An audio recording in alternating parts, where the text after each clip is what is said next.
So, on my Twitter, I did ask the few followers I have on Twitter. You'll see my Twitter handle on screen. What you guys would like, what takeaways you had, and because mostly Warriors, I have Warriors.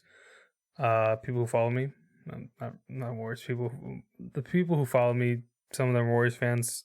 I mostly got Warriors takeaways, but one takeaway I'd like to discuss further because I pretty much agree with it almost wholeheartedly.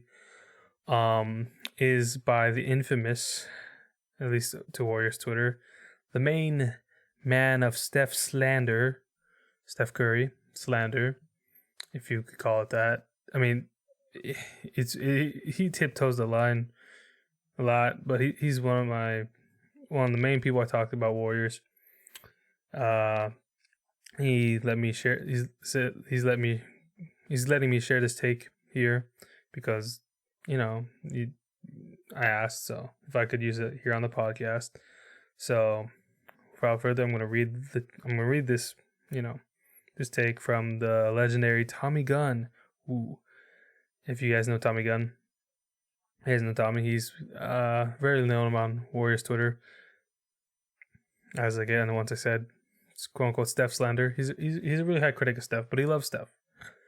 But that's why he holds such high praise. The only other thing you might know about it is he's part of the redacted fan club, Warriors fans. You know what I mean. So anyway, here's his quote. All right, I'll just read it for you guys who are on audio only. So from Tommy Gunn at tgun21 on Twitter. This team is better than I thought. Would prefer that they will still make up one or two more moves to make sure. Yeah, I can't talk today. Oh my god. All right. This team is better than I thought.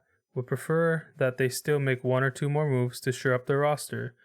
But I think they can win 50 games without doing so, given they stay healthy and Clay returns. And yeah, that's basically what I'm a Warriors fan, so I'm biased with Warriors. It's a Warriors thing back there. And I'm rocking a Juan T shirt. So I'm a Warriors fan. So obviously let's talk about them first because I'm biased. But Warriors as of today are 4-0. They just beat the Oklahoma City Thunder. Well, they were giving me like a kind of a panic thing because it was could have been a trap game today. But yeah, they're one of the 3 undefeated teams in the league right now. One of whom we'll be talking about actually next. But right now we're going to talk about the Warriors because they're the team I know the most, the team I love the most. This team is just. You can find bounds of videos, bounds of podcasts. Kevin O'Connor, Zach Lowe, all of them have talked about it. How the Warriors have just they're legit. They're in terms of teams with high end top talent with their stars along with the cohesiveness. They're getting out of the gates pretty good. And of the undefeated teams, I feel like the Warriors have played the most wide range of opponents in terms of quality. So they've played both LA teams, so Lakers, a possible title contender. They've played the Clippers, a playoff team. I would say playoffs. The Kings, who are in the mix for the play-in, and then the Thunder, who were, let's just say they're vying for the number 1 pick this year. Let's put it lightly like that. Last year they had a bunch of people who did not fit the system. Kent Bazemore, he was a decent shooter, but he would make knucklehead plays and foul too often. Kelly Oubre shooting over triple teams.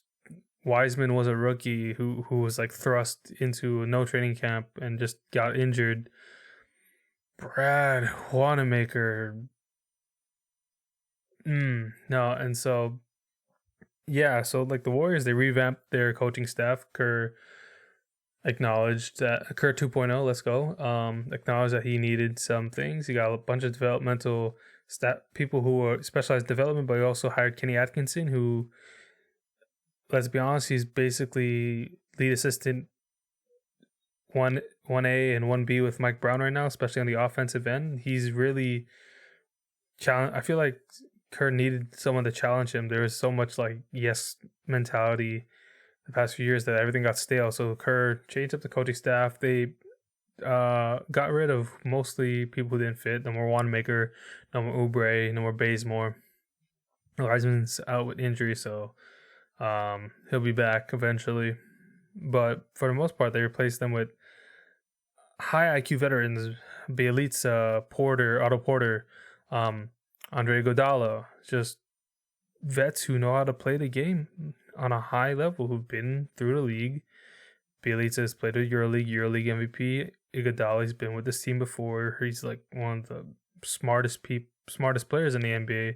Porter, an 8-year vet, he's been through the ringer, and they just fit the system better. And Kerr's coaching style is just starting to change a little bit. He's willing for this team to take more threes, as evidenced by the preseason. I feel like a lot of the reason why their season numbers for threes have gone down compared to the preseason one, I think that usually 3-pointers go down from preseason to the regular season. Also, too, I think teams over-scouted the preseason, thought they were all going to shoot 53s, and then because of that, I saw a stat now, the Warriors are like either near the top or at the top of the league in shots at the rim, which, if you don't know, is the most efficient shot in basketball.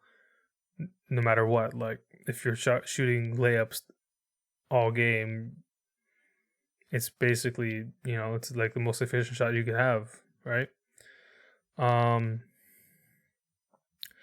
Despite and they start 4-0 because they just fit. Everyone's clicking, and the biggest thing is that this team is winning games even when Curry is just playing at like a B or A- level, or Curry can relax, barely put any effort during a regular season game, and score 25, 6 assists, 6 rebounds. That's like a average to bad game from him, depending on how he was playing. Last year, if they did that, if he did that, the Warriors were getting blown out. Like Oubre would be shooting over 5 people. Draymond would be like passing up open layups. Wanamaker would be chucking it to Wiseman's toes. It's just like the team last year just did not fit. And this year they fit really well, and all the players know where to go for the most part. They fit better. They pass the ball around. They look for the best shot available, and they don't make as many stupid mistakes. And it's reminiscent of like the 2015 and maybe the 2016 Warriors, like before KD, like moving the ball around, knowing where to go. Their defense is, I think, is still pretty good, though they do have some weaknesses. Looney is he got the hips of the oldest 7-year-old in the league. Bielitsa, while like he's okay in like straight line drives on offense, laterally he's just non-existent. Porter, at this point, because of the injuries and whether or not his conditioning's up to par, I feel what he wants and what they want, he's a little slow. They don't have much point of attack of defenders outside of Wiggins and Gary Payton II. So there's chances like some guards or big interior like centers like Jokic, Embiid are gonna take advantage of them down low, while guards like possibly like Lillard or Booker, Paul, they might take advantage of Curry and Poole in the starting backcourt at times, because both of them are. I would say Curry's at this point, he's actually playing way better defense than he did even in the KD years. He's probably like, he's definitely above average, right? But Poole is like what, average to below average at best. So that's a big problem.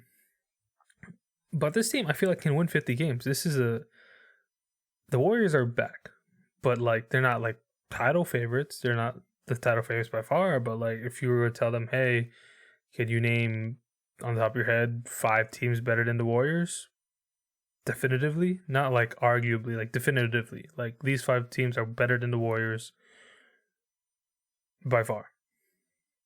I don't think you can say that now. I think that even as they're going to be pushing that top 5 teams all season, and that's before Clay gets back, and that's before Wiseman gets back. And let's keep it a buck, okay? Clay and Wiseman are coming off injuries. They're going to be coming in slow. Wiseman was already struggling with the system before, and now he's coming off an injury.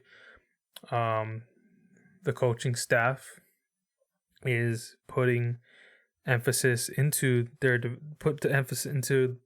getting developmental coaches, and that's hopefully where Wiseman's going to be able to improve. I don't expect much when he first gets back, 5, 10, 15 minutes at most, but for them to they need a person who can attack the rim or be at the rim consistently. Wiggins in this Oklahoma City game that just happened did that, but he can't do it. He doesn't want, I don't know, to do that. Can't do that every game. Poole can get to the rim.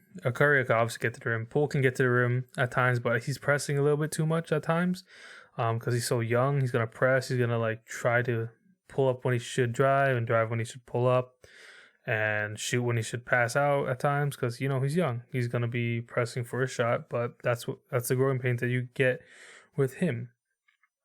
So Wiseman, the key for them interior wise, both offensive and defensively, maybe not the key, but an improvement for what their weakness is.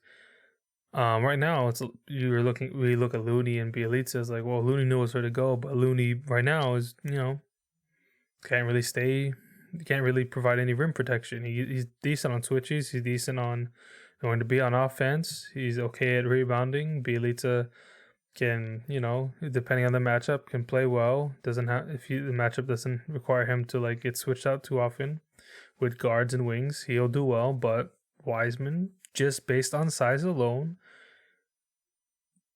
has the potential to be at least way better option just inside when people drive in. There's, instead of a 6'9" or 6'10" center with an average-ish wingspan with who can't jump, now you got a 7'1" center with a freakish wingspan who can jump. And at this point, depending on how Looney and Bielitsa play, Wiseman on defense last year was pretty bad, right?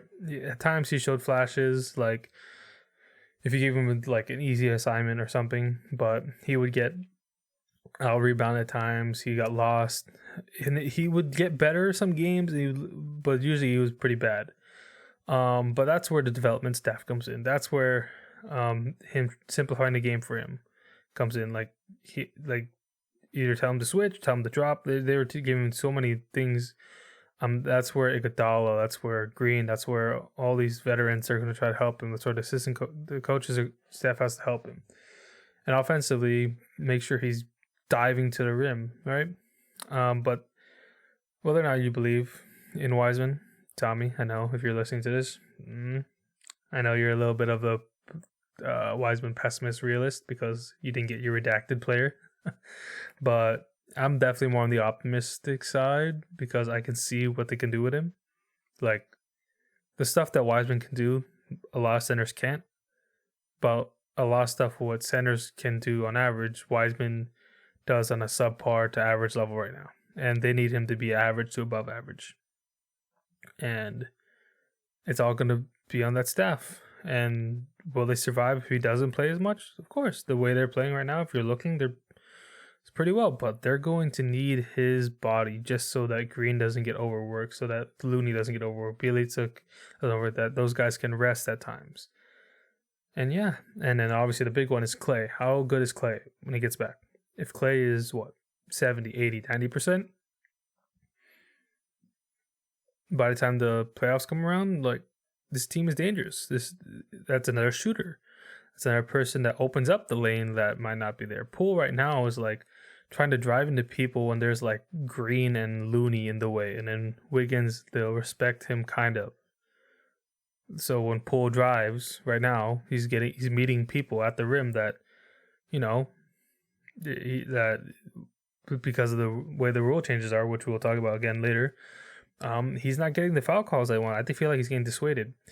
Now, if you have Clay out there, now there's an extra space. Now there's that, Cool's driving. Well, we can't leave Curry. We can't leave Clay. That's two defenders that can't help out immediately, right? That it just makes that much easier. And then again, I feel like Poole and Wiseman were developing some chemistry before Wiseman's injury. You know, when Poole drives in the lane, what's the difference between him passing the ball to Looney in the dunker spot and Wiseman in the dunker spot is completely different. Even despite how you feel about Wiseman, it's different, right? It just is, frankly, right? Even if Wiseman was underwhelming or inconsistent at times, if when he got the ball, especially when Poole was passing the ball, they developed decent chemistry and it was easy buckets. And when Wiseman's there, you can't leave the help as easy as you've had Looney in there, right? So, yeah, this team is easily, I think, a 50-win team as long as healthy right now without Clay or Wiseman. Get Clay, get Wiseman, integrate them good. I feel like they're a title contender. If not, they're close. I would maybe you make a move. You know, whoever's out there, whoever may be out there, if there's something comes up where there's some depth pieces you can add, a star player can add, sure, go for it. But right now, I'm pretty satisfied with how it's come up. As long as this team stays healthy, I can see them going pretty. I think they're in the upper echelon in the West, and because of their team chemistry and how far along they are compared to other teams who are in that echelon, outside of maybe like the Jazz, like, and maybe the Suns continuity wise, like, they're gonna be up there.